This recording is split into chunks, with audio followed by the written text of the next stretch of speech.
Hi there and welcome back to Japan, where today we're going to be doing something a little bit different, but hopefully kind of interesting and fun. And that is because as long as this channel's been running for its various incarnations, we've been slowly building up a sort of series of unwritten rules which are about the way that we consume and enjoy music in a healthy and interesting way. Certain guides and tips for how to look at songs, for how to review songs, certain just concepts that have become almost universal throughout this whole process, and indeed the channel and community that comes along with it. So today I thought I would run through a list of rather interesting rules that I think have now become set in with this community, and try and explain them and justify them as best as possible. So here they are, and at the end, remember to tell me what you think and see if you can add anything to any of them. The Hocus Pocus by Focus rule. This is the only rule that predates this channel itself, actually, named after the obscure 70s alternative song that both had one of the most recognisable rock riffs of all time, along with yodeling. The rule is that you can go as crazy as you want in a song so long as there is a payoff.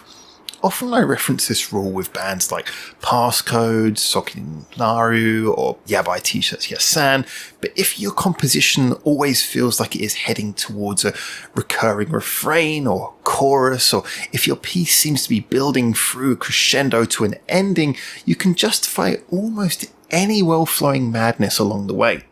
After all, experimenting and being playful with your use of sounds and unusual techniques is how we push music forwards and create unique musical identities.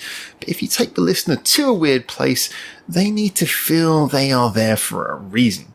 Paying this off with either a reliable refrain or a looming final crescendo moment is therefore essential. The Yoshida-san rule. Counter to my feelings on this matter, lyrics can, at very least, be very important. This was most notable in the Silent Siren song Yoshida-san that I first reviewed as an album track before being told it had a video and well worth checking out lyrics. What had previously seemed like a slightly chaotic if fun song turned out to be a wonderfully uplifting piece about overcoming social anxiety, which therefore explained the hurried vocal delivery and skittish tone. I should maybe preface this by saying that I'm not often hugely into lyrics in even songs I love, but I do occasionally fall for a very few lyrics. Most of us who listen to Japanese music with varying levels of understanding of the words all fall somewhere in that category, I would kind of guess. For me, it was maybe just growing up in an era of Britpop and hip-hop, but I always preferred lyrics to be literal, articulate, and about a circumstance rather than what most pop and rock lyrics are actually about, which is poetic thoughts on generic topics of love, rebelliousness, joy, sadness, pick an adjective basically. After all, how many things are there really to write about? But even when lyrics may not be a thing, like with me, it's well worth remembering that the words, when they appeal to whatever works for you, can be transforming to a song, and often are worth a check back. Yes, I would be the first to say that a song should be able to convey its emotion without the lyrics. That is good songwriting after all. But if lyrics are present, then don't discount their ability to elevate the meaning. Hotel California would still carry the same mood even if you didn't understand the lyrics, and yet understanding them actually makes it somehow more interesting, gives it a narrative, as can be said for About Us by Band-Maid, and of course Yoshida-san by Silent Siren, as well as, I'm sure, quite a lot more. Feel free to drop some suggestions in the comments if you like, in that YouTubery way. The passcode rule. I can't think of a group more divisive on our community than Passcode, and there have been quite a few to compete for that title. But one of the things I love most about our Discord and our social media following is that people will actually share Passcode songs even if they don't like the group themselves. People will check out the reviews even if they expect to hate the song.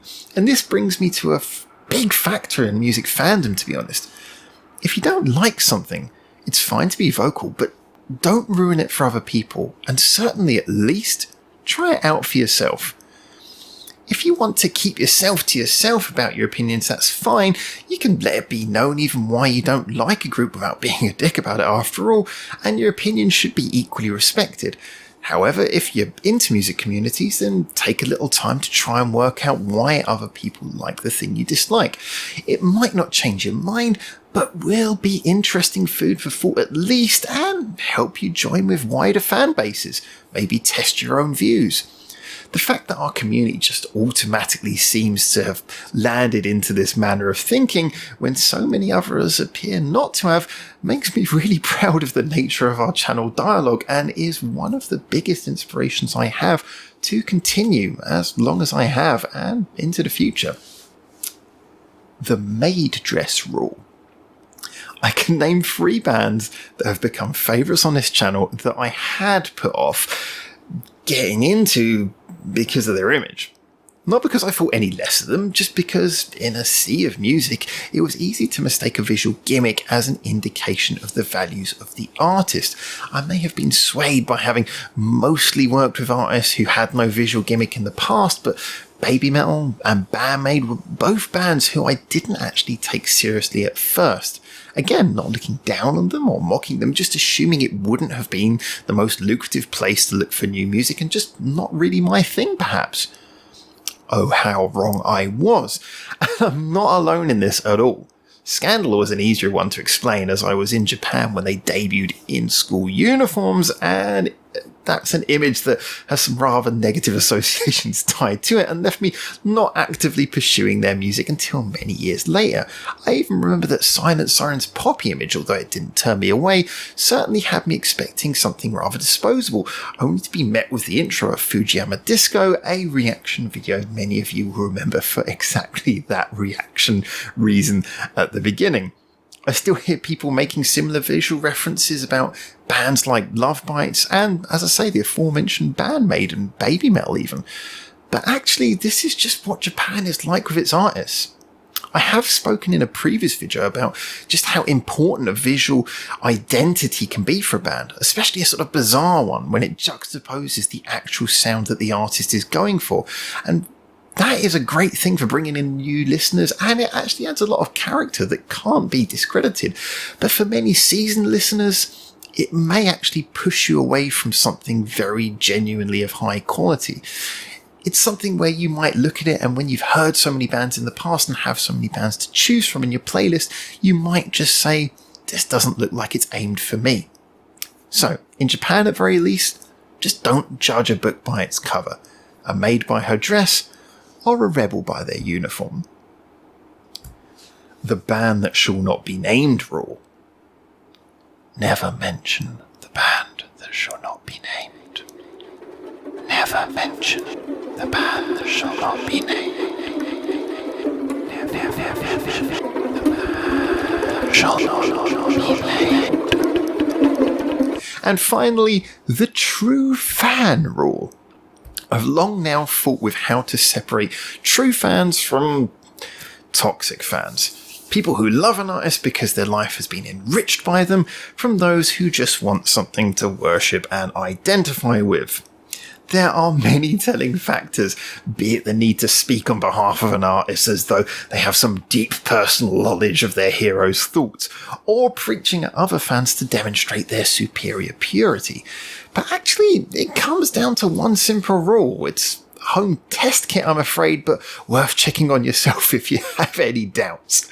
It's a rule that not only applies to music, but everything in life, in my opinion, and it's this. If you think someone or something is perfect, faultless, and could never make any mistakes, you don't really love it, you're just obsessed with it. I think Baka Broadcast is arguably the #1 Scandal fan, Band-Maid fan, and some pretty hardcore Baby Metal fans in our community, and the reason that I know that is because they can all tell me A, the songs they don't really like as much, and B, the things that worry them about the future of the artist. Truly nothing in the world is without fault, and loving something is seeing how it has enriched and brought so much to your life, despite all just being the result of fallible, common, evolved apes, as we indeed all are. For example, parenting is an almost impossible job. probably the most difficult job you can imagine. It's the mixture of psychology, social studies, and time management to a level that no human can possibly get 100% right over more than a decade. Easily more than a decade. But most people love their parents because they did so well at balancing those things and giving them a good upbringing, despite all of the obvious challenges and fallibilities that you expect along the way. The perfect partner doesn't always agree with you, or your life would be incredibly boring. You love them for enriching disagreements and pitfalls which you both go through and grow through together. And your favourite artist is not and will never be perfect. If anything, it's kind of patronising to insinuate they are, as a perfect artist would never achieve any further growth, by definition. Some of the most acclaimed songwriting artists of all time include the Beatles, Queen, David Bowie, all artists with some truly awful songs, because growth, especially into uncharted territory, involves some mistakes. Some things that sounded good at the time, but maybe weren't the best you could have done. Loving artists as a true top-level fan is more about simply loving the overall quality of work, the way it suits your personal taste and moods, the joy they brought into your life, and having some awe for the steps they make to be better than they currently are. An ongoing battle for any and every artist. That's part of what being an artist is. That's genuine though, and that's real. Having encyclopedic knowledge of every interview an artist has ever given might well be the byproduct of being the number one fan, but is in no way a contributing factor to why you are the number one fan. So go ahead and just enjoy music. Hey, maybe that should be the rule that sums this all up. So there you have it. I hope that was a little bit of fun there. Like I say, I think the main rule is just enjoy music, remember it's subjective, and hope that everyone else enjoys as well. Feel free to spread music, but don't shove it in other people's faces. Try not to be a toxic fan, although to be honest, I don't think we really have any toxic fans in this community. I'm glad to say that there's so much conversation going on in this community. I don't think anyone of that kind would survive here.